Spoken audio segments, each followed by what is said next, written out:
With Section 9, the provisions of the Code applicable to sureties and bonds are crucial. This section ensures that all legal safety nets and liabilities are clearly defined for those who undertake the responsibility of a surety. It underscores the legal framework that binds a surety to ensure the compliance of the principal party with stipulated conditions. Moving on to Section 10, it discusses the variation of conditions of probation. This is particularly pivotal as it allows for flexibility in probation terms. It acknowledges that circumstances change and thus provides a mechanism for the amendment of conditions to better suit the evolving situations of probationers. Section 11 sheds light on the effects of discharge and probation. This section is a beacon of hope for many, as it delineates the outcomes following the successful completion of probation. It clarifies how records are treated and the subsequent rights of the individual post-probation. In Section 12, the spotlight turns to the appointment of probation officers.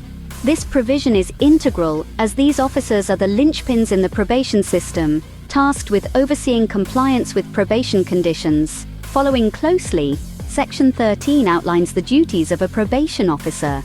This section is exhaustive in detailing the responsibilities ranging from the supervision of probationers to the provision of moral and vocational support, ensuring they integrate back into society effectively. Section 14, titled Power to Make Rules, is about governance and structure within the probation system.